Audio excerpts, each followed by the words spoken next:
Bonjour et bienvenue à tous dans les tête-à-tête de Terre et Territoire. Nous rencontrons Lily Keller-Rosenberg, la dernière rescapée de la Shoah, encore vivante dans le Nord-Pas-de-Calais. Aujourd'hui, elle témoigne auprès des jeunes pour transmettre la mémoire de la Shoah. Dans cette première partie, découvrez le témoignage bouleversant que livre Lily, qui n'avait alors que 11 ans lors de son arrestation. Est-ce qu'on peut revenir un peu sur votre enfance, sur le moment de l'arrestation, Alors du coup, je vous écoute. Ah, mon nom, vous le savez. Oui, ça je le sais. Et vous le mettez au nom de Léniel ou de Keller-Rosenberg? Alors j'ai entendu, parce que j'étais venue vous voir au Nouveau Siècle, et il me semble qu'il y a il y a quelqu'un qui vous a posé la question. Lénial, c'est votre nom d'épouse, mais vous voulez qu'on se serve de... Ah, mais alors, quand il y a un événement important ou souvent dans des athées qu'on met Keller-Rosenberg parce que c'est le nom sous lequel j'ai été déportée, mon nom de jeune fille. Hein. Et c'est une manière aussi de rendre hommage à vos parents. Parents, surtout, oui, surtout.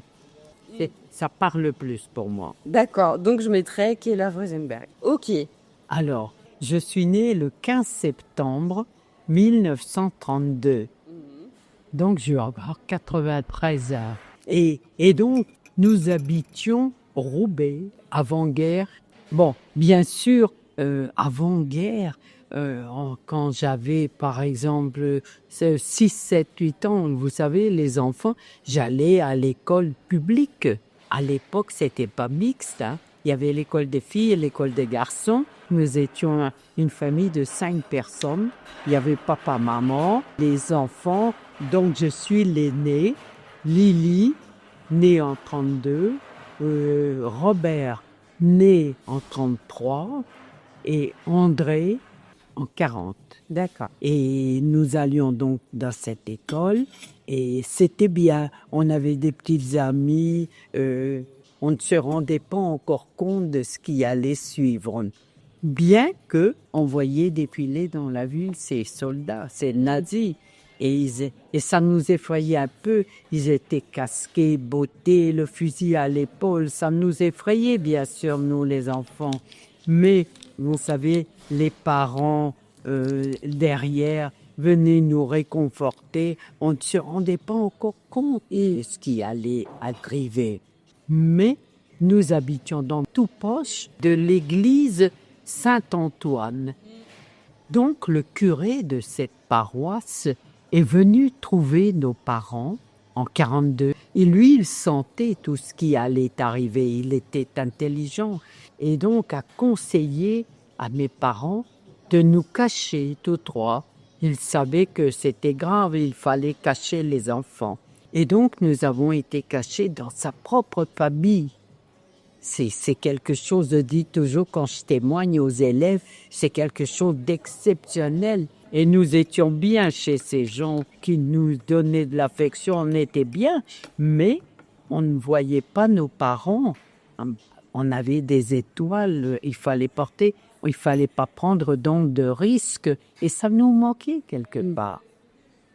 Et puis un jour, mes parents, bien à tort, se sont imaginés qu'il n'y avait plus de risque et nous ont fait rentrer à la maison et très vite après, toute la famille a été arrêtée. Et à ce moment-là, on se posait la question, avons-nous été dénoncés? C'était possible aussi. Il y avait des familles exceptionnelles qui prenaient des risques, mais il y en avait d'autres qui ne se gênaient pas pour dénoncer. Et là, nous n'aurons jamais l'explication à ce problème. Mais nous devions nous faire recenser. Bien sûr, papa, en parfait citoyen, en bon citoyen, y est allé, ne pensant pas ce qui allait suivre, bien entendu. Et donc, il était facile de toute façon de bien nous arrêter. Et cela s'est passé très exactement le 27 octobre 1943. Donc, presque une année après avoir été dans la famille de ce curé. Et donc, c'est la Feldgendarmerie qui est venue. Donc, la police allemande. À 3 heures du matin, nous nous sommes réveillés, bien sûr, en sursaut, nous les enfants. Nous demandons ce qui se passait. Et je dis toujours, ces soldats nous suivaient partout. Bon, au petit coin, on ne pouvait s'isoler. Et ils criaient toujours, Schnell, Schnell, los. Et ça signifie dépêchez-vous. Il fallait ramasser ce qu'on avait de plus précieux. Mais que prendre? Nous étions vraiment éperdus de peur, déjà, de peur. Mais je me souviens d'un détail touchant que je raconte toujours. Le tout petit frère André, il avait 3 ans à l'époque. Il avait un jouet qu'il aimait beaucoup. C'était un petit canard en bois sur roulette. Il a ramassé son jouet. Lui était prêt à suivre ses soldats qui nous poussèrent dans les escaliers. Et puis, il y avait des gens au rez-de-chaussée qui, eux, ont été réveillés aussi par tout ce tintamarre, mais ils étaient au seuil de leur porte au rez-de-chaussée, mais ils n'osaient s'approcher de nous. D'habitude, quand on se voyait, on s'embrassait, on s'aimait vraiment, des braves gens que nous, les enfants, nous considérions comme des seconds grands-parents. Mais là, cette nuit-là, le 27 octobre, ils avaient tellement peur qu'ils n'osaient pas s'approcher de nous. Et je dis toujours, ça m'a fait de la peine de voir que la peur était plus grande que leur amour pour nous. Et puis ensuite, on est allé dans le couloir, et puis dans la rue, où il y avait un camion militaire bâché. On y a grimpé et l'on nous a menés à la prison de Los, qui se trouvait près de l'île à l'époque. Nous avons été séparés de papa, qui est allé dans une cellule avec les hommes, et maman, les 3 enfants, dans une autre cellule, nous demandant, nous les enfants, mais pour quelle raison nous mettait-on en prison? On ne comprenait pas encore. Je dis toujours aux élèves, nous étions des enfants sages, obéissants. Nous ne comprenions pas pour quelle raison on nous mettait en prison. Et nous n'y sommes restés que quelques jours, peu de temps. Puis, l'on nous transporta dans une autre prison, en Belgique, la prison Saint-Gilles, à Bruxelles. Vous savez, les déportés du Nord et du Pas-de-Calais sont pratiquement tous passés par la Belgique, parce que le commandement militaire allemand était basé à Bruxelles. Dans cette seconde prison, j'ai remarqué, aussi, on était nombreux, serrés, mais j'ai remarqué aussitôt une dame qui était très mal en point, très malade. Et elle y était avec sa petite fille Stella. Et Stella, j'allais la revoir par la suite, donc elle m'a marqué, cette petite. Elle avait votre âge? Elle était un peu plus jeune. Elle était entre André et moi. D'accord. André avait 3 ans, j'avais 11 ans, elle devait avoir 6 ans, 5-6 ans. Ensuite, nous sommes restés également que quelques jours dans cette seconde prison. Puis, l'on nous mena dans un grand camp de rassemblement, toujours en Belgique, et ce camp s'appelle Malines. Et dans ce camp, il y avait des SS, bien sûr, allemands, bien entendu, mais également flamands. Et l'un d'entre eux, un flamand, nous l'avions surnommé à juste titre Fer de Kopf. Fer en allemand, ça veut dire cheval, et Kopf, tête. C'était si bien trouvé. Il avait une figure chevaline, était particulièrement cruelle et distribuait des coups de fouet avec générosité. Nous, les enfants, on s'arrangeait toujours pour être hors de portée de sa vue. À l'époque, les nazis étaient à cheval sur l'ordre, la propreté. Chaque soir, il nous fallait nous aligner sur nos paillasses, les pieds bien en vie. Les SS partaient dans les rangs et contrôlaient. Mais c'était en plein hiver. Donc certaines personnes avaient des engelures, des crevasses, ce qui fait que la peau n'était pas très nette. Ils recevaient des coups de fouet, devaient aller dans la cour, se laver à l'eau froide bien entendu, et parfois ils poussaient le vide jusqu'à les laisser dormir toute la nuit. Mais tout cela n'est rien encore en comparaison de ce qui allait suivre. Vous êtes resté combien de temps à Malines? On est resté, donc, on était déportés en octobre, donc début novembre, nous sommes de novembre, juste 1 mois et demi environ, 1 mois et demi. Parce que le 15 décembre 1943, de Malines, on nous amenait dans une gare où il y avait des wagons à bestiaux, vous savez, c'est comme ça le voyageur, les déportés, et on nous a menés dans un lieu qui nous paraissait sinistre. Vous savez, on prenait, arrivé au petit matin, il faisait encore sombre et on voyait des blocs alignés. Mais tout de suite, les SS apparurent et toujours accompagnés de leurs maudits chiens. Hein. Et donc, ils nous poussèrent jusqu'au Vashram, là où il y avait des douches rapides. En un temps record, vous voyez, il fallait être douché. Puis ensuite, après, on nous a aussitôt rasés, tous rasés. On était méconnaissables avec notre tête rasée, notre peur au ventre. On nous a distribué nos vêtements de bagnard, ces robes rayées, gris et bleues. C'est des vêtements que vous allez garder pendant tout le temps des camps. Ah oui, de la déportation. Ils étaient crasseux, pleins de poux. Après, on nous distribuait nos numéros de matricule et le mien était le 25 612. Et ce matricule, il fallait le connaître par cœur en français. Ça, c'était bizarre. Mais surtout en allemand. Parce que sinon, on ne répondait pas à l'appel du nazi. On recevait des coups de fouet. On avait tout intérêt à le retenir. Et ce matricule est resté gravé en moi à tout jamais. Et vous voyez, je le saurais toute ma vie. Je n'étais plus que le 25.612. Et je dis aux élèves, vous savez, les enfants, à partir de ce moment-là, nous n'étions plus personne. Nous n'avions plus de nom, plus d'état civil. Lorsqu'on s'adressait à nous, c'était uniquement par l'intermédiaire de ce matricule. C'est pas aussi un numéro de matricule qui t'a tatoué? Non, Non. c'est ce que les élèves posent comme question. Oui. Je dis toujours, le matricule qu'on tatouait, c'était à Auschwitz. D'accord. Le camp type, vous voyez là, on tatouait sur le bras gauche le numéro de matricule. Dans les autres camps, le matricule était inscrit sur un petit carré d'étoffe, le chip, et ce carré d'étoffe était cousu sur la robe rayée. Il fallait une coudre. Mais les élèves, quelquefois, ajoutent « Vous passez par Auschwitz, madame ?» J'ai dit « Heureusement non.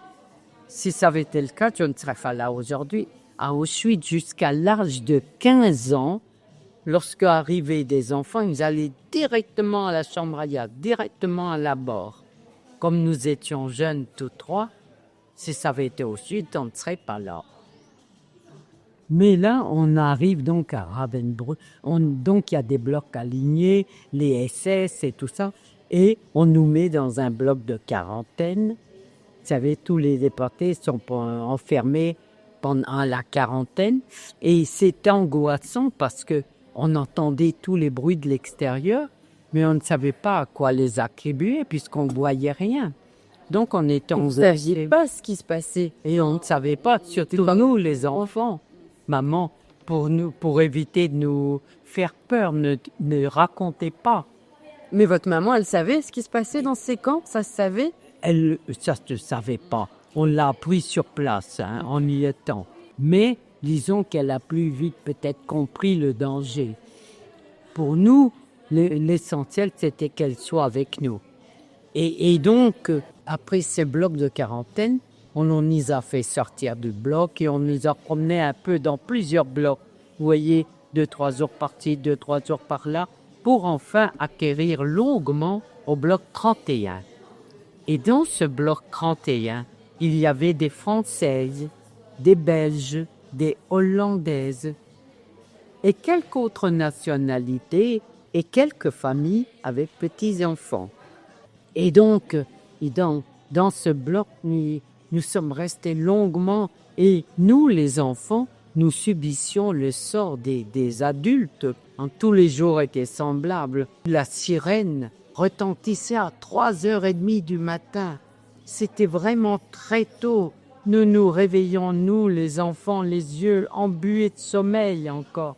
Et puis, on se précipitait tous au Vashram, comme je le disais. Mais il n'y avait pas suffisamment de points d'eau parce que nous étions trop nombreux. Et puis, on avait trop peu de temps pour faire sa toilette. Donc, il manquait des points d'eau, ce qui fait que c'était la bousculade chaque jour.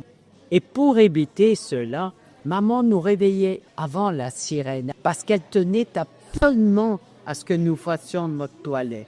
Et jamais, vous voyez, je n'ai oublié ni mes frères. Elle nous disait, les enfants, on nous a tout pris. Nous n'avons même plus de nom. La toilette, maman l'exigeait. La dignité. Vous savez que sa leçon de dignité nous a servi à tous les trois toute notre vie. Hein. Ensuite, on recevait un quignon de pain noir allemand bien dur et parfois un morceau de fromage, bon, crevé faim. On avait aussi un ersatz, c'était pas du café, mais parfois un liquide chaud. On ne sait pas trop ce que c'était. Et puis, à partir de là, il fallait courir à l'appel. Et l'appel était indispensable. Tout devait se rendre à l'appel. Et c'était si pénible parce que des heures durant, nous devions rester debout, 5 par 5, des heures durant. Le SS passait dans les rangs et il nous comptait. Mais pendant la nuit, il y avait des déportés qui étaient si malades qu'ils ne pouvaient pas se lever pour venir assister à l'appel. D'autres, même parfois, étaient déjà décédés. Ce qui fait que le chiffre n'était jamais celui de la veille. Et tant qu'ils ne retrouvent l'explication à ce manque effectif, nous devions rester sans bouger les heures durant.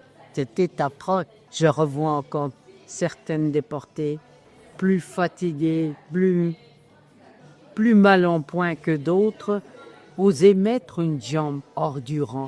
Vous savez, pour se reposer sur cette jambe. Aussitôt, l'SS lançait son chien menaçant qui venait nous mordre. On en avait peur bleue, nous, les enfants. Puis, je revois aussi des personnes âgées qui étaient mal en point. Et pendant l'appel, elles se pinçaient les joues. Au début, je me disais, mais que signifie ce geste? J'ai très vite compris qu'elles le faisaient pour donner un peu de couleur aux joues. Parce que, à l'issue de l'appel, quand l'appel était terminé, si les femmes étaient trop mal en point, elles étaient retirées des rangs, elles disparaissaient à tout jamais, elles partaient à la mort. Donc, vous voyez, c'était important. Et, bien sûr, après l'appel, toutes ces femmes étaient triées pour l'arvail. Arvail signifie travail. Hein? Et toutes ces pauvres femmes étaient de la main-d'œuvre gratuite pour les nazis. Elles effectuaient des travaux d'hommes, c'est-à-dire creuser des fosses, refaire les routes, parfois travailler au Scheissekol, c'est-à-dire vider les fosses d'aisance. Vous voyez, ces pauvres femmes, quand elles rentraient le soir après l'arbail, on les sentait venir de loin. Et pendant ce temps-là, nous, les enfants, nous ne pouvions pas travailler. Nous étions trop faibles, trop chétifs. Nous étions, je dis toujours, des bouches inutiles. Et la mort dans l'âme, nous repartions dans nos gloques. Nous restions enfermés toute la journée, l'hiver surtout. Vous savez, à l'époque, les hivers étaient tellement terribles. Donc, nous restions enfermés, les journées n'en finissaient pas. Nous ne commencions à revivre, à respirer que le soir, quand maman revenait. L'été, par contre, on voulait prendre un petit rayon de soleil. Nous nous hasardions hors du bloc, mais nous n'osions aller bien loin, car dans les allées se promenaient constamment les SS, toujours accompagnés de leur taille de chiens. Nous nous contentions donc, l'été, de nous accroupir, nous les enfants, le dos appuyé contre la paroi du bloc, et nous ne jouions plus. Nous n'étions plus des enfants comme les autres. Savez-vous en quoi consistaient nos distractions? C'était de tuer le pouls. Nous étions remplis de vermis. Plus on en tuait, plus il en renaissait. Et ces poux, bien sûr, donnaient de graves maladies. La dysenterie, par exemple, la diarrhée, ce qui explique cette puanteur dans les camps. Il y avait aussi en second lieu les furoncles, vous savez, ces affreux boutons sanguinolents pleins d'épis. Tous les déportés, en rentrant, nous avons dit qu'on crevait de faim dans les camps. Vraiment, on a toujours eu tellement faim. Je disais tout à l'heure, le matin, on n'a pas grand-chose à se mettre sous les dents. Le midi, guère davantage. il y avait des déportés qui étaient réduits à cette tâche et d'aller chercher d'énormes bidons dans lesquels il y avait un peu de rutabaga dans le fond. Et le rutabaga est un légume insipide, mais qui a une grande importance. Mais il y avait surtout de l'eau dans le corridor, beaucoup d'eau. Donc ces bidons étaient lourds. Le sol, parfois inégal, faisait que ces pauvres femmes trébuchaient. Le bidon se répandait sur le sol et j'ai vu, de mes yeux vus, des déportés se mettre à plat ventre et laper la nourriture comme des chiens. Tant nous avions faim, nous ne voulions rien perdre. Le soir, un morceau de pain bien dur, parfois un morceau de käse. Fromage, ça veut dire qu'on a souffert de la faim. Souffert aussi du froid intense. Nous n'avions pas de pull, nous n'avions rien pour nous protéger, rien que nos propres rayés. Mais souffert surtout de la peur, nous les enfants. Pendant deux années, nous n'avons vécu que comme des ombres, parce qu'à l'extérieur, les nazis se promenaient constamment dans les allées du camp, toujours accompagnés de leurs maudits chiens. Je dis, ces chiens étaient dressés pour attaquer les déportés. Vraiment, on en avait peur. Et je dis toujours aux élèves, plus de 80 ans après, j'ai encore toujours peur des chiens. Mais je n'ose m'en approcher. Et donc, début février 1945, on rassembla quelques blocs sur la place du camp. Parmi nous, il y avait des jeunes femmes avec des nourrissons. Elles étaient arrivées depuis peu à Ravensbrück enceintes. Avec l'aide d'autres déportés, avaient mis leur bébé au monde. Je ne sais comment ça ne devait pas être très sain. Elles étaient donc là, avec leurs nourrissons sur la place. Vous savez qu'au début, à Ravensbrück, lorsqu'une femme arrivait enceinte et qu'elle accouchait, le bébé était tué aussitôt. Pendant des mois, les bébés étaient tués. Et de la façon la plus atroce, on plongeait les nouveau-nés dans des seaux d'eau froide, on les noyait. Et les nazis prenaient ça. Ils chronométraient combien de temps mettait un nourrisson pour passer de vie à la mort. C'était quelque chose d'atroce. Donc c'était atroce, vraiment. Des camps de concentration, vous savez, on parle toujours d'Auschwitz, ce qui est normal, c'est un grand camp, et c'est le premier, mais les autres camps étaient terribles aussi. Et donc, à ce moment-là, on était sur la place, on devait partir, mais on ne savait pas. On ne prenait jamais la peine de nous mettre au courant de ce qu'on allait faire. Donc, nous subissions, et nous sommes arrivés dans une gare où il y avait à nouveau des wagons à bestiaux, parce que c'est toujours en wagon à bestiaux que voyageaient les déportés. Et nous y avons grimpé aussi serré que pour Ravensbrück, et à nouveau, nous avons voyagé 3 jours, toujours sans manger, sans boire. Comme on ne pouvait pas descendre, on devait faire ses besoins devant tout le monde, dans des seaux. Mais on était nombreux, les seaux ne suffisaient pas, ça débordait. Et puis aussi, on recevait ces jets de saleté. Ah, c'était un voyage épouvantable. Et puis, nous étions très serrés sur dans ces wagons. Parfois, la nuit, maman se mettait debout. Mais forcément, à un moment donné, elle s'assoupissait et son visage heurtait les parois du wagon. Ces parois avec des cadenas, des perruques. Lorsque le train s'est arrêté, nous sommes tous descendus et nous voyions qu'à proximité, il y avait des camions. Et certaines déportées avaient été réquisitionnées pour vider les wagons de leur contenu. Et malheureusement, maman était de celle-là. Quelle ne fut pas sa stupéfaction en grimpant dans le wagon de se rendre compte que ce qu'elle avait à tâtons sous les doigts dans la pénombre, eh bien c'étaient les cadavres de ces nouveau-nés. Aucun n'avait supporté le voyage. Il fallait donc ramasser les petits corps les entreposaient dans des cartons qui étaient là prévus à cet effet, probablement. Et ces cartons ensuite étaient hissés sur les camions. Et il y avait tant de monde que tout le monde avait pu voir cette scène atroce. Et certaines déportées, en grimpant dans le camion, étaient tout heureux d'y trouver un siège parce qu'elles n'avaient pas vu ce que contenaient ces cartons. Et elles étaient heureuses d'avoir enfin un siège. Vous vous rendez compte de l'horreur de cette scène? Et ces camions n'ont pas roulé longtemps, quelques dizaines de kilomètres, se sont arrêtés et ensuite nous sommes tous descendus et nous voyons qu'à nouveau il y avait des blocs alliés. Merci d'avoir écouté cette première partie du témoignage de Lily. Un moment fort, chargé d'émotions et de mémoire. On se retrouve très vite pour la deuxième partie où Lily nous parlera de son arrivée dans le camp de Bergen-Belsen, de sa libération, de sa reconstruction et de son combat pour transmettre son histoire aux jeunes générations. À très vite dans les tête-à-tête de Terre et Territoire.